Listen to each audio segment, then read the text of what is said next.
welcome to Recovery Uncovered.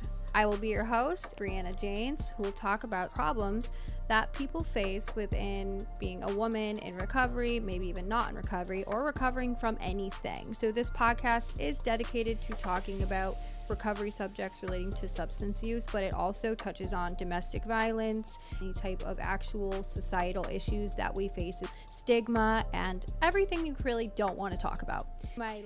Hello, everyone, and welcome viewers to Recovery Uncovered with your host, Bri Jaynes. And today I have a wonderful guest named Wade, who runs the podcast. Dive into the interpersonal stories of people in the crime and entertainment businesses and people who do like adult films, just your really weird, like outside the box stories. So he has an amazing podcast. If you want to follow it, I will link it at the end of this video. So why don't you talk to our guests about who you are, Wade? Well, I'm hollywoodwade. Like you said, I run the Crime and Entertainment podcast, and you kind of summarized it. I mean, we deal with former gangsters, drug smugglers. We've had actors on the show, wrestlers, survivor stories, really anything with an interesting base to it. So I'm sure if you go to the program, you'll find something that piques your interest on there, because we cover a little bit of everything. We really do cover the crime and entertainment world, and there's a lot of that out there. But I think how I can relate more to this show is with the trauma aspect, because the reason why I got into podcasting was I was actually involved in a self-defense shooting. Oh. And unfortunately, the guy on the receiving end of this did not make it. And I was ultimately charged with murder and possession of a weapon during a violent crime. And they were looking to give me 25 years of life in prison. And I had to fight the case for 5 years. And luckily I was out. I got arrested, I made bond, and I got out because I didn't have a past criminal record. I wasn't a street guy or anything like that. It was the first time I'd ever been in trouble, and for anything, even though that was a pretty big one. And I was able to make bond and fight the case from the outside, which is huge. A lot of people don't get to make, even get bond on something like that. That's true, absolutely. And so when you're able to fight it from the outside, you get a lot better leeway and headway with your legal team and everything like that. And we had to put it together to fight. And in the middle of it, when we were almost ready to go to trial, COVID happened. So that pushed everything back years, because my lawyer didn't want to do anything virtual or over Zoom or Skype or anything like that. He dealt in person. And so it stretched for almost 5 years until ultimately the case was eventually dropped and it was done. But you want to talk about a 5-year period where you're up under more stress than you can imagine, and the effect it can have on you and what it can do to you mentally. It's unfathomable. It's like going to the doctor. I always tell people, it was like going to the doctor and they're going to say, all right, we'll let you know if you got terminal cancer, if you're going to make it or not. And then the phone never ringing for 5 years. You don't know when that time is coming or nothing. It was definitely the worst thing I've ever experienced in my 41 years of living. So tell me, when you first went through the situation, can you walk me through, a quick overbrief of what happened at that time and then what you immediately felt, in that moment and after that? Yeah, so obviously there's a long, detailed story that I've given people out there that kind of breaks it down. But the long and short of it is me and my wife did separate. We separated for a period of time. We both started seeing other people. Then we decided we were going to reconcile, like most couples do. You break up, you see other people, then you wind up getting back together. It's just the old tale of time. The name of the game. And so when I broke up with the girl that I was seeing, she could have really cared less. The gentleman she was seeing it didn't sit well with him. And, he wanted to meet, but originally he didn't want to meet to fight. He wanted to meet just to ask questions. Well, we talked for quite a while, hours, and then he flipped and attacked me and said he was going to kill me. And I had my gun on me at the time.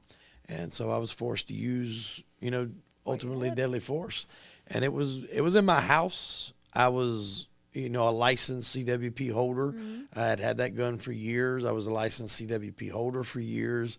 I'd gotten pulled over by the law with that gun on me, and the numbers ran. And so all of that help, that it wasn't like I just went out and got this gun a week ago, or I just went out and got a CWP class a week ago. Even none of that still should have mattered anyway. No, you had the right. It was the right to defend yourself, as we all have. Yeah, and the biggest thing too, and people always say, well, why couldn't you just fight him and all this, that, and other? Well, everybody don't know is that I just had a back surgery about 2 days or 3 days before that. It wasn't like a major surgery, but it definitely had me immobile. They had to go in and burn some nerve endings off of my spine. Basically, that alleviates the back pain for a while, but the nerve endings will reattach after like 6-8 months, and then you have to get it redone. It's a reoccurring thing you have to do, but you're very uncomfortable for a few days after you do it. And that was the situation I was in when I was attacked, so I didn't have any choice but to do that. And, I was arrested immediately after. Well, I'd say not immediately, a couple of days after. And then it just kind of snowballed from there, and it wound up dragging on 5 years before. And it's not just the legal aspect that weighs on you. I was fired from the job that I had at the time for 15 years. So then I had to look for employment.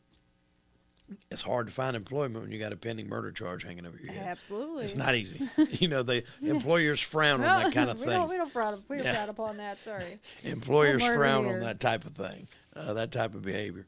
And so I didn't tell the employer who I started working with about it. Of course and wouldn't you guess, it was a sign company. I was there about 3 months. They had to do a job at my last job, putting in a sign. What? And they had wound up striking up a conversation with a guy. My name got brought up because they knew I used to work there, and it got told. Well, the owners found out. And they never said anything to me about it. I think by then they knew that I was a good guy. I mean, I came to work. Really? I wasn't like a bad dude. They never mentioned it. They never brought it up. But see, on the application it says, check if you've ever been convicted. I had never been convicted of anything. No, you had. I was still pending. No. But I know that he knew, because when we would have jobs that come up where we would need to go to like military bases, you can't go on them if you got records. And so when they had jobs that sent us there, they never would let me go. But then when we had other jobs that go normal places, they would send me. But that even in and of itself was enough to add pressure, because it was like I knew he knew.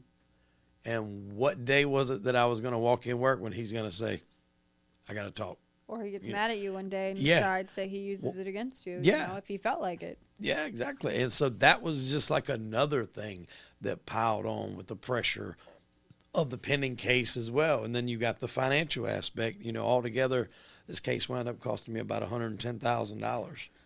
For something you couldn't even help. Yeah, something I couldn't help, and something that ultimately was wound up dropped and dismissed. 110 or 112,000, I think was the final number, between the lawyers and all the stuff after that, and bonding out and all that. And that's just what it cost me on the financial bottom line.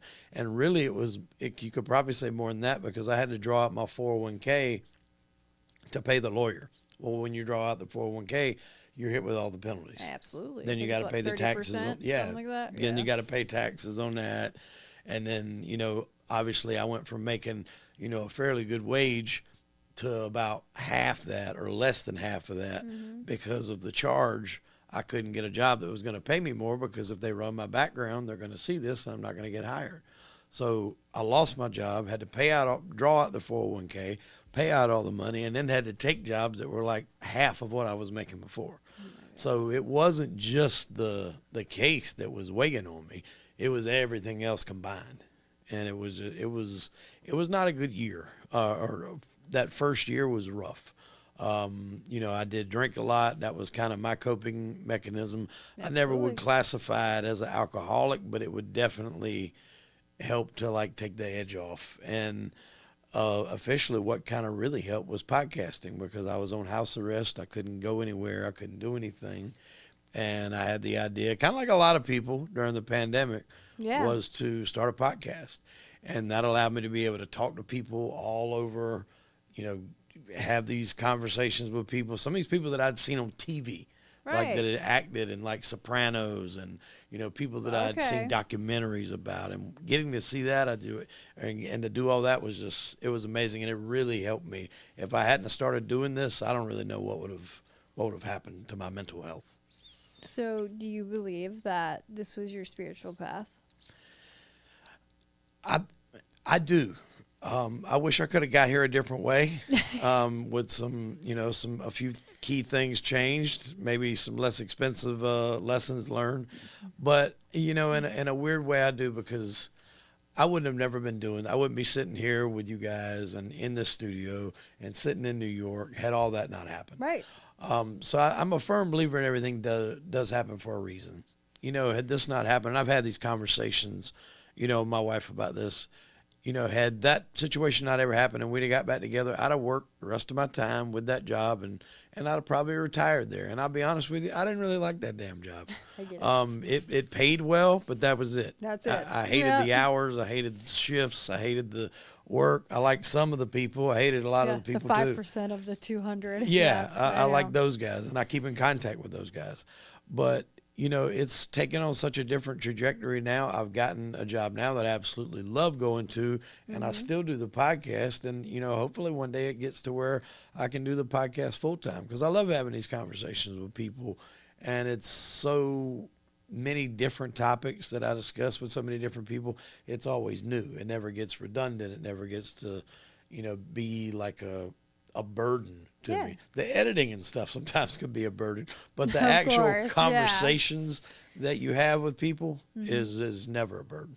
Do you feel like it's already brave of you to be opening up about this, because the backlash you've already faced in your community and the backlash somebody else might face in this situation, right? Do you ever feel like that you going on TV and having your podcast and talking to other people who have been in, actual criminal situations or even something similar to yours in some way, is that your way of like giving back to the community and saying like, no, I didn't do this. I felt like this weight was placed on me, and it's a way to use your voice, if this makes sense? No, because you were silenced, right? Yeah, and that's the thing, is like when I first come out, people on the neighborhood Facebook pages, the rumors were everything from I caught my wife in bed with another man and everything. We hadn't lived together in 4 or 5 months.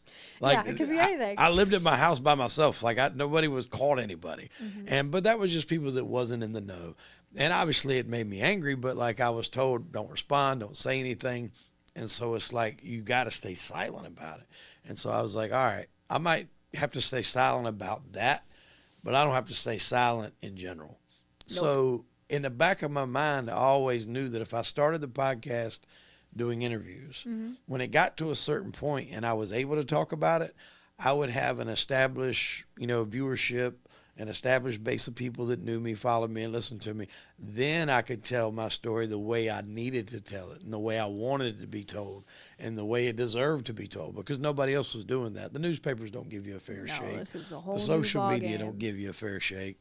And by the time it got dropped, I was probably 2 years and some change deep in the podcast, and I'd made some connections with some people that had pretty big channels. And when it got dropped, I reached out to one of my friends, and he's still a good friend to me to this day. His name's Matt Cox, and he put me on his channel, and the video got over 100,000 views. My first time ever telling the story. He immediately sent me to a buddy of his in the Florida area. I went on his podcast. It got 200,000 views. To Recovery Uncovered. Part of your world.